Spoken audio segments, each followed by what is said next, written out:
மஹிந்தவுக்கு அவசர சத்திர சிகிச்சை. அவரின் வீட்டில் குவிந்த அரசியல்வாதிகள். சர்வதேச நாணய நிதியத்துடன் ஒப்பந்தம் செய்து வெற்றியடைந்த நாடுகள் கிடையாது. வாகன இறக்குமதிக்கு விதிக்கப்பட்ட சில கட்டுப்பாடுகள் நீக்கம். காங்கேசன்துறை நாகப்பட்டினம் பயணிகள் படகு சேவை கட்டணம் மீண்டும் குறைப்பு. அனுர உரையாற்றவிருந்த மேடையை படம் பிடித்த தமிழ் இளைஞருக்கு நேர்ந்த கதி. பிள்ளையானை பற்றி பேசாவிட்டால் களுவாஞ்சிக்குடி அஷ்ரப்பிற்கு நித்திரை வராது சாடும் கருணா. வெளிநாட்டில் இருந்து தங்கத்துடன் வந்த பெண் கட்டுநாயக்க விமான நிலையத்தில் வைத்து கைது. வாகன திருட்டுகளை குறைப்பதற்கு கனடிய தமிழ் புலம்பெயர்ந்த அமைச்சர் எடுத்த நடவடிக்கை. முன்னாள் ஜனாதிபதி மஹிந்த ராஜபக்சவுக்கு அவசர சத்திர சிகிச்சை ஒன்று மேற்கொள்ளப்பட்டுள்ளதாக செய்தி வெளியாகியுள்ளது. வலது காலில் இந்த சத்திர சிகிச்சை மேற்கொள்ளப்பட்டுள்ளதாக தென்னிலங்கை ஊடகம் ஒன்று தகவல் வெளியிட்டுள்ளது. இதற்கு முன்னர் அவரது இடது காலில் சத்திர சிகிச்சை மேற்கொள்ளப்பட்டிருந்ததாக தெரிவிக்கப்படுகிறது.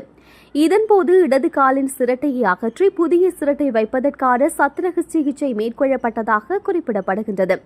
தற்போது மஹிந்தவின் வலது காலில் உள்ள சிரட்டையை அகற்றி புதிய சிரட்டையை பொருத்தும் சத்திர சிகிச்சையை மேற்கொள்ளப்பட்டுள்ளது.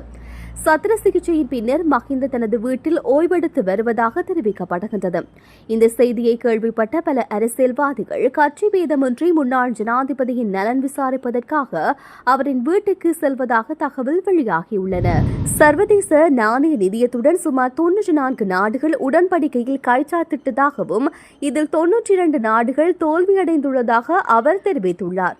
கடந்த 3 தசாப்தங்களாக இந்த நிலைமை நீடித்து வருவதாக தெரிவித்துள்ளார்.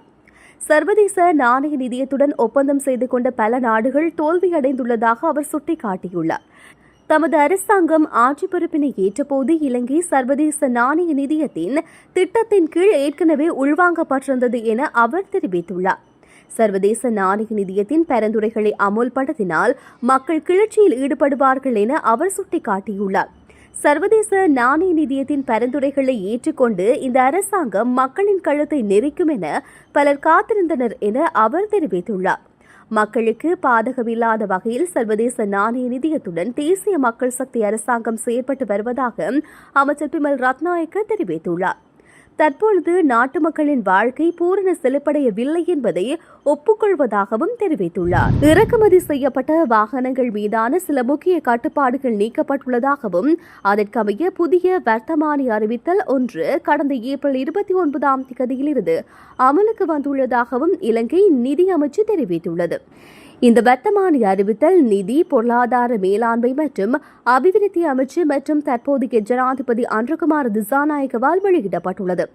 இதன் அடிப்படையில் முன்னர் இறக்குமதி செய்யப்பட்ட ஆனால் ஏதேனும் காரணத்தினால் துறைமுகத்தில் நிறுத்தி வைக்கப்பட்டிருந்த ஹைபிரிட் வகை மோட்டார் வாகனங்கள் தற்போது விடுவிக்க அனுமதி வழங்கப்பட்டுள்ளது.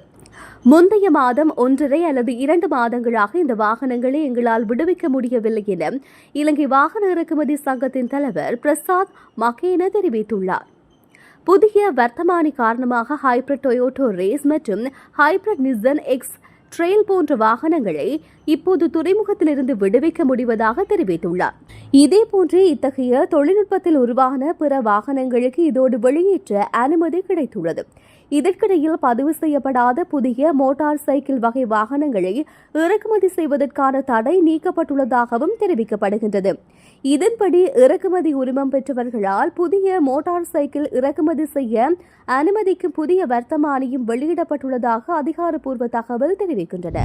காங்கேசன்துறை நாகப்பட்டினம் பயணிகள் படகு சேவையின் இருவழி கட்டணம் மீண்டும் குறைக்கப்பட்டுள்ளதுடன் பயணிகள் எடுத்து செல்லும் பொதிகளின் நிறையளவு அதிகரிக்கப்பட்டுள்ளதாக நிறுவன தலைவர் தெரிவித்துள்ளார்.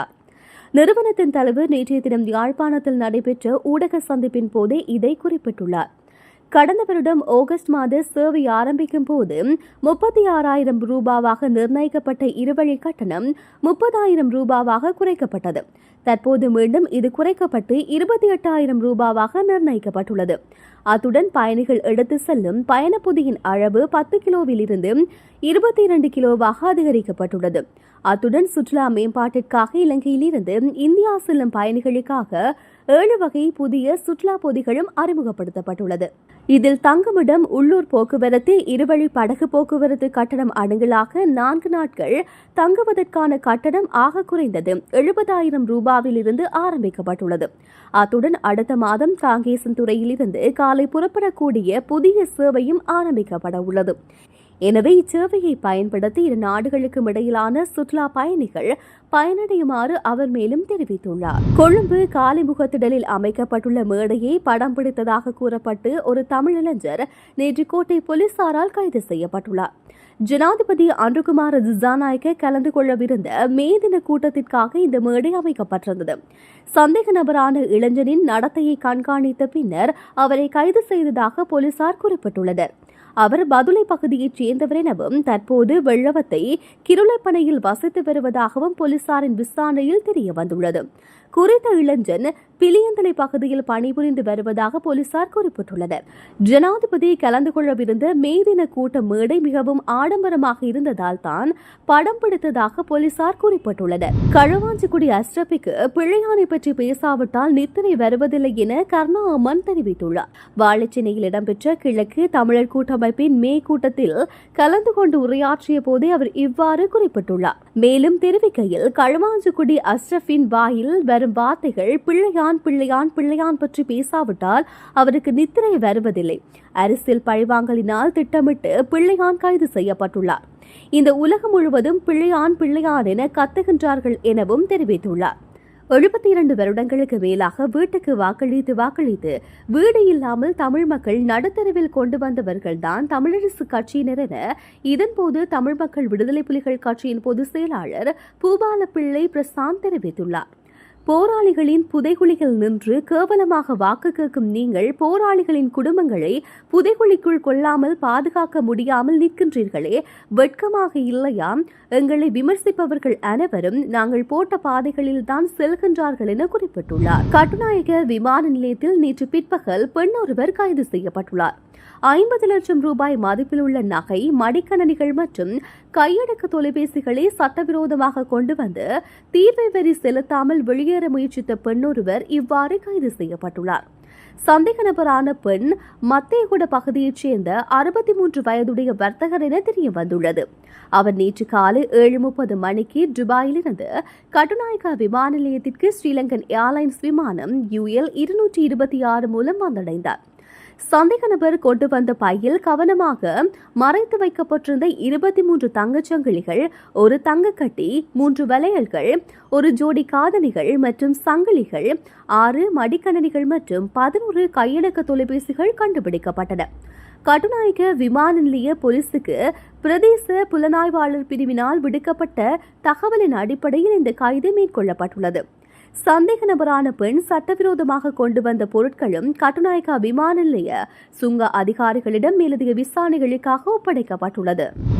திறப்பு இல்லாத உள்நுழைவு தொழில்நுட்பத்தின் சட்டவிரோத பயன்பாட்டை கட்டுப்படுத்துவதன் மூலம் குற்றச்செயல்களை நாங்கள் தடுத்து திருட்டுக்கள் நடப்பதற்கு முன்னரே அவற்றை தடுக்க போலீசாருக்கு தேவையான கருவிகளை வழங்குகின்றோம் என்று கனேடிய அமைச்சர் விஜயன் தணிகாசலம் தெரிவித்துள்ளார். திறப்பு இல்லாத உள்நுழைவு தொழில்நுட்பத்தை பயன்படுத்தும் குற்றவாளிகளை இலக்காக கொண்டு அதிகரித்து வரும் வாகன திருட்டுக்கு எதிரான போராட்டத்தை ஒன்றாரியோ ஒரு புதிய சட்டமன்ற திட்டத்தை முன்னெடுத்துள்ளது. இதற்கிடங்க கீழ்வரும் சட்டங்கள் முன்மொழியப்பட்டுள்ளது. வாகன திருட்டில் பயன்படுத்தப்படும் என்று சந்தேகிக்கப்படும் ஹீஃபோ நிரலாக்க சாதனங்கள் மற்றும் ஸ்கேனர்கள் போன்ற பொருட்களை கைப்பற்ற காவல்துறைக்கு அதிகாரம் அளிக்கப்பட்டுள்ளது. சட்ட நடைமுறையாக்கத்தை ஆதரிப்பதற்கு அதிகளவில் திருட்டு நடைபெறும் இடங்களில் கவனம் செலுத்துவதற்கும் ஒரு புதிய பெரிய வாகன திருட்டு வழக்கு விசாரணை நிரந்தரமாக்கப்படும்.